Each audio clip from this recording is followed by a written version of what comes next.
क्या जेल से भी सरकार चलाई जा सकती है? क्या जेल जाने के बाद मंत्री और विधायक जेल में मुख्यमंत्री से मुलाकात कर विचार विमर्श कर सरकार के फैसलों को लागू कर सकते हैं? नमस्कार, आप देख रहे हैं दिल्ली 24 और मैं हूं आपके साथ अनुष्का नाम।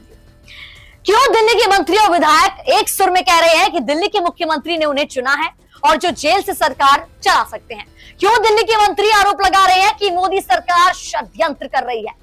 दरअसल हाल ही में दिल्ली के मुख्यमंत्री अरविंद केजरीवाल की बैठक के बाद जब प्रेस कॉन्फ्रेंस हुई तो सुनने वालों के पैरों तले जमीन खिसक गई। आप नेताओं ने बीजेपी पर बड़ा आरोप लगाए हैं। आप आम आदमी पार्टी का कहना है कि जितने मुकदमे हुए वो आम आदमी पार्टी के नेताओं पर हुए हैं। ये केजरीवाल को गिरफ्तार करने की पूरी तरीके से साजिश रची है।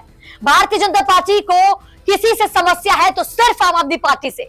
पीएम को डर है कि कैसे दिल्ली की सत्ता से केजरीवाल को हटाया जाए। चुनाव से जीत नहीं सकते तो षड्यंत्र करके डराना चाहते हैं और हटाना चाहते हैं। आखिर क्या है पूरा मामला, चलिए आपको बताते हैं। दिल्ली शराब घोटाले मामले में पूर्व डिप्टी सीएम मनीष सिसोदिया पिछले 8 महीने से जेल में है। कुछ दिनों पहले पार्टी ने इसी मामले में राज्यसभा सांसद संजय सिंह को हिरासत में ले लिया। ऐसे में केजरीवाल अकेले पड़ गए हैं, कम से कम दिल्ली में। राजनीतिक तौर पर बीजेपी जैसी बड़ी पार्टी से जूझने के लिए उनको तर्क के साथ बात करने वाले चेहरों की कमी खल रही है।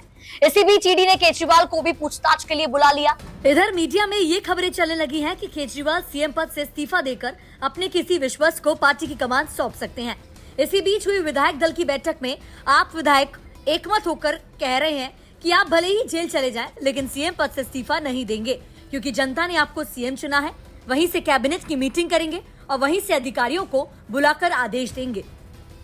अगर कोई मुख्यमंत्री कहता है या कहती है कि वह परंपरा को नहीं मानता और जेल से ही शासन चलाएगा, तो दिक्कतें क्या क्या आ सकती हैं, इस पर विचार करना चाहिए। कोई भी मुख्यमंत्री अगर कैबिनेट डिसीजन लेना चाहे तो कैबिनेट मीटिंग करनी होगी। यह जेल में तो हो सकती नहीं है, जेल में तो कैदी ही जाएंगे। अब मंत्री लोग तो जेल में जा नहीं सकते हैं, तो कैबिनेट की मीटिंग नहीं हो सकती। दूसरे अधिकारी भी अगर बैठक करना चाहें तो मुख्यमंत्री के साथ बैठक संभव नहीं होगी। बहुत सारे मामले जिसमें केवल आदेश देना है, उसमें तो माना जा सकता है कि वह कागज पर दस्तखत कर भेज सकते हैं, लेकिन बहुत सारी ऐसी समितियां हैं, कैबिनेट की मीटिंग है, बहुत सारे ऐसे मामले होते हैं जैसे विधायकों की मीटिंग है, तो वो भी जेल में नहीं जा सकते। जेल में तो 2 ही तरह के लोग जा सकते हैं, एक तो जो कोर्ट के आदेश से कैदी है या फिर जो विजिटर है। विजिटर की कैटेगरी है, यह तय है कि वह कब मिलेंगे, कितनी देर से मिलेंगे। कैबिनेट के उनके मिनिस्टर्स वगैरह विजिटर तो है नहीं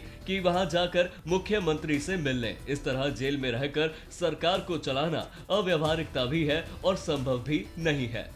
दिल्ली में विधायक और मंत्री सौरभ भारद्वाज ने कहा कि अलग अलग गिरफ्तारी से अरविंद केजरीवाल पर दबाव बनाया जाता है ताकि ये इस्तीफा दें और सत्ता चली जाए। लेकिन सभी विधायकों ने कहा कि चाहे पुलिस कस्टडी से सरकार चले या जेल से अरविंद केजरीवाल ही दिल्ली की सत्ता चलाएंगे, वे ही मुख्यमंत्री रहेंगे, क्योंकि वोट उन्हीं के नाम पर मिला है।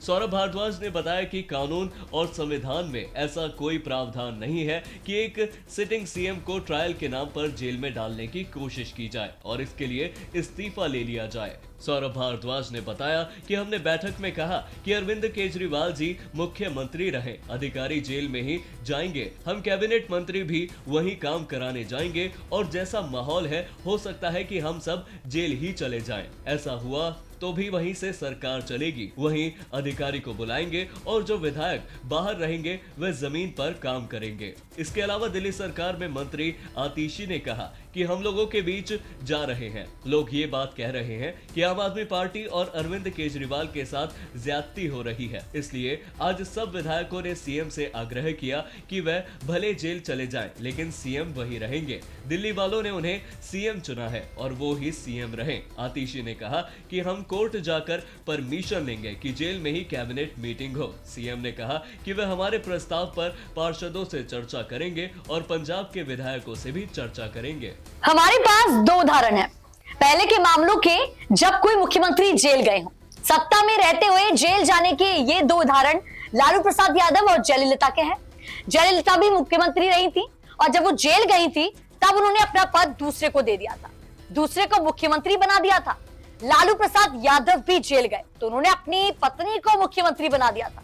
पूर्ववर्ती जो उदाहरण है जिसको लोकतंत्र का डेमोक्रेटिक सिद्धांत कहिए या डेमोक्रेटिक नैतिकता कहिए या परंपरा कहिए, उसके अनुरूप तो यही है कि मुख्यमंत्री जब जेल जाते हैं तो उनको अपना पद त्याग देना चाहिए, किसी दूसरे को मुख्यमंत्री बना देना चाहिए। जहां तक कानूनी पहल है तो कहीं ये लिखा तो नहीं है अगर कोई मुख्यमंत्री है और वो जेल चला गया या चली गई तो वो अपना काम जेल से नहीं कर सकता है, ऐसा बिल्कुल भी लिखा नहीं है। लेकिन लोकतंत्र में बहुत सारी चीजें हैं, परंपरा से चलती हैं, उसमें बहुत जरूरी नहीं होता कि हर चीज लिखित ही मिले। खासकर संविधान में बहुत सारी बातें नहीं लिखी हैं, लेकिन अगर जेल में इनके जाने से और मुख्यमंत्री के रहने से वहां से काम करने में दिक्कतें बहुत आएंगी।